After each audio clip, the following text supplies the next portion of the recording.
Welcome into the Big Ten Betting Report each and every week with John Ryan Sports, sportsmemo.com. John, welcome in. How you feeling? I'm feeling great. Drew, how about you? Good, man. We're breaking down 3 games here this weekend, John, and talking about, Friday, Saturday, and Sunday. So we got something for each day this weekend for Big Ten fans, college basketball bettors. So let's start off here Friday night, John. 9 p.m. Eastern tip, watch and win on FS1. That's Fox Sports 1, guys. We got number 7 ranked Iowa Hawkeyes at Illinois here, John. 19th ranked Illinois. Seeing 166.5 as the total, plus 1.5. The Iowa Hawkeyes, at least in my opinion, surprising underdogs here, plus 1.5. What do you think in Iowa versus Illinois? I agree with that line. I think it could be even more than that. Based on my power ratings, these teams have suddenly become pretty equal. Iowa still has a slight edge. Obviously, they would be favored if it was in Iowa. But Iowa's offense has gone to the best in the nation in my metrics. And I think it's an overwhelming one when they're clicking on all cylinders. They've proven they can score close to 100 points just about every single game against all sorts of Big Ten competition, which, as you know, is by far the toughest conference in the United States of America. So in terms of points scored, points per game, Iowa gets the edge. Average scoring margin, they get the edge. Assists per game, they get the edge. Total rebounds, they get the edge. Effective field goal percentage, though, goes to Illinois. Offensive rebound percentage goes in favor of Iowa. So whenever I can get the lower turnover percentage, which Iowa has, the better rebounding team, and the higher scoring offense, I'm on Iowa. Okay, so you're liking Iowa here plus the 1.5. Yep. Next game up Saturday, we got Minnesota at Purdue, 139 being the total. The Purdue Boilermakers -2 at home here. John, what are you thinking on Saturday? Well, I agree with the line here. And again, it could be a touch higher, maybe 2.5, 3. Again, 2 teams in the Big Ten that are solid teams facing off. And it's now getting to the point where these games are becoming more meaningful with each passing week because of the Big Ten tournament and because the Big Dance isn't all that far away right now. So these build resumes with the wins.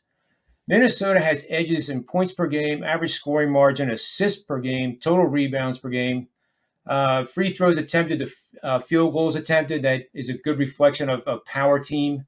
And they have the edge significantly over Purdue. I believe Purdue is the least a team that takes free throws in the Big Ten. Purdue has edges in effective field goal percentage and offensive rebound percentage, but I actually like Minnesota to win this comfortably.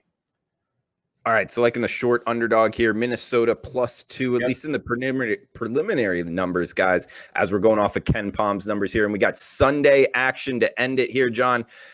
Looks like Michigan State on the road at Ohio State, and 148 being the total. Ohio State, the Buckeyes, projected as -6-point favorites, John.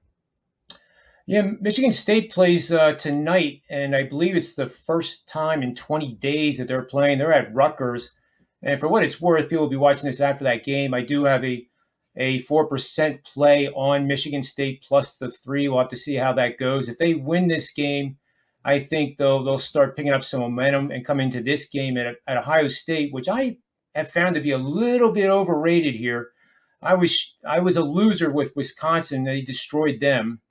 But I think Ohio State is running out of time. I actually had a 5% winner last night on Penn State, +8, +8.5 against Ohio State. And Ohio State eked out a 4-point home win against Penn State, who only has 2 conference wins right now. But don't make a mistake about it. Penn State, despite having 2 wins, is in the Big Ten, and they are a solid team. So in this game, the edges points per game obviously goes a little bit towards Ohio State. Average scoring margin, Ohio State by a tad. But overall, the ball handling of Michigan State is what I like. They're much better with that. Assists per game, 19.2 versus 12.6 for Ohio State.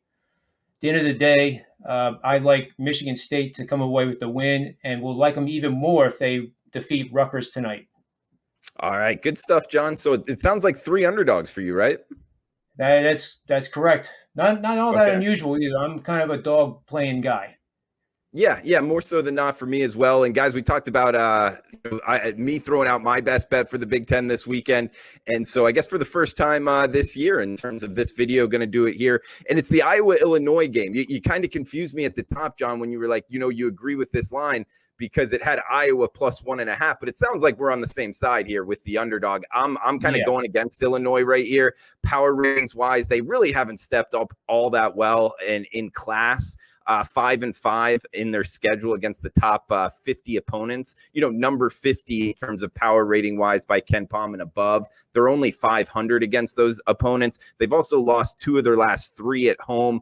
Under 70% from the free throw line. So it's not like I'm really looking to go out of my way to be betting on Illinois, John. Plus the fact going up against Iowa, it's not a team that turns the ball over really at all. One of the best in terms of holding on to the ball and number 1 offensive efficiency, which you touched on. So I think the wrong team's favored here. Plus 1.5 for the Iowa Hawkeyes on Friday. And guys, that's a live line as we're talking right now, Thursday night. I'm on the Hawkeyes as well, John. Yeah, I definitely agree with it. Illinois is just one of those sneaky teams, though, that's in the Big Ten, and they have a nice effective field goal percentage of around 57.5%. So it'll be a tough game for Iowa. But if there was going to be a double-digit winner, I think you and I would both agree that it's going to be Iowa. Yeah, for sure, John. So check them out, sportsmemo.com. College basketball. Sportsmemo is doing very well there, guys. Also remember, Mondays, $9 Monday at WagerTalk and sportsmemo.com. We got $2 Tuesdays at sportsmemo.com. So check out John Ryan, not only at Sportsmemo, also on Twitter at John Ryan Sports1. I'm on Twitter at Drew Martin Betts. Also college basketball across the board, guys. Sportsmemo.com. In recap here, we're both liking the Iowa Hawkeyes plus 1.5. We also got John liking Minnesota plus 2, and it looks like Michigan plus 6 as well. John, please correct me if I'm wrong on any of those, and anything else you wanted to throw out there before we shut this down. No, you're absolutely right on that. In fact, I think it would be worthwhile to do a round robin money line parlay with these 3 teams. You don't get crazy with it. You do no more than 20% of a normal bet size, in my opinion. So give that some consideration too. And I'm pleased to say I'm 6-1 this year in 5% releases so far in all sports. I won last night with Penn State, as I already said. 3-0 in the NFL. Just having just a wonderful time at Sports Memo. And I assure you, whether you pick me or you pick Drew or you pick any of the guys there, you're getting some incredibly great information, and you won't be disappointed. All right. Well said, John. Best of luck this weekend, man, and we'll talk next week.